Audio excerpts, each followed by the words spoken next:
Ngayon, although the conventional wisdom is dapat mag-defer, gamitan ng prudence ang ng Senado na huwag muna silang mag-act. Hintayin nila ang motion for reconsideration madesisyonan.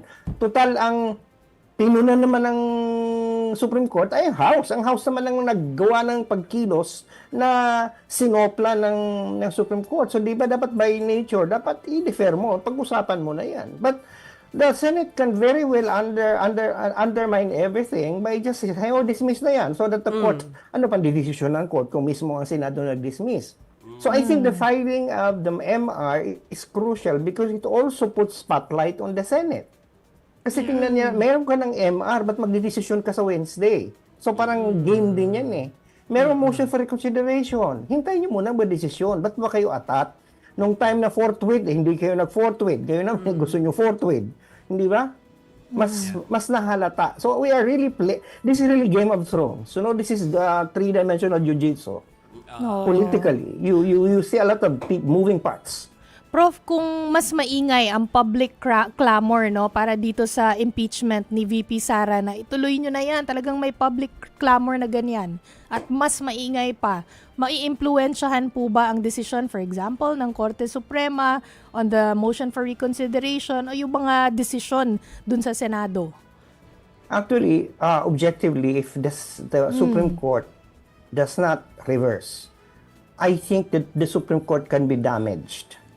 Kasi klaro naman talaga na yung naging isa sa mga basihan ng kanilang desisyon is not factual. Yung sequence na ng fact na nagbutuhan muna sa to transmit and saka sila in-archive yung tatlo. Di ba? Yun parang mali. Kahit sinong tanongin mo doon, parang mali yun. And that's factual inaccuracy. So doon, I do believe that, we'll see. Kasi kung rational ang Supreme Court, and this is not the first time that they will reverse themselves. Ngayon nga lang, ka-reverse pa lang nila, di ba? Ng sarili nila.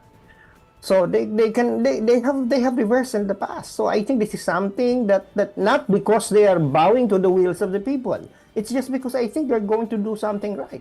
They're going to right a wrong, a factual inaccuracy in the decision, di ba? But they might not reverse. So we'll see. So that's one thing. The other thing is that will the Senate heed prudence and not act for will in terms of dismissing the case on Wednesday? We'll see. When you said earlier, Prof, na damaged, ano pong ibig niyo sabihin? You see, the problem here right now is that people talk. Ang diskurso ngayon very open. Mabilis ang social media. So, dati ang tingin natin sa Korte Suprema, the gods of Padre Faura.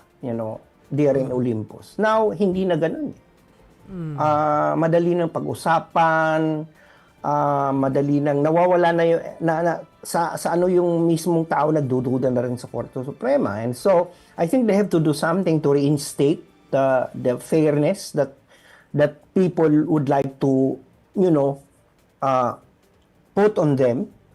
Na maraming tao nagsasabi ang political branches wala kang maasahan, pero sa Korte Suprema na lang ang ating last bulwark of democracy, Pero ngayon pag yan ay na-erode pa, di wala na. So I think this is I think that's an important factor,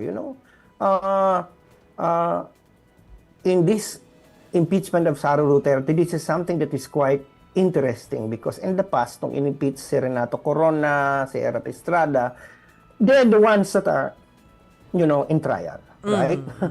Pero ngayon, marami na on trial eh. Senado is on trial. The Supreme Court is also on trial. So, nag-spread yung stain. Okay? Kumalat. Kaya yun ang medyo nakakabahala. At dapat, kung meron dapat dito institusyon na dapat mag-restore ng confidence, ng trust ng tao sa political process, at saka sa justice, at saka sa fairness, ito ang Supreme Court. Kaya inaasahan ko na Supreme Court will do what's right. Otherwise, if it's not going to do what's right, then we're all in trouble politically.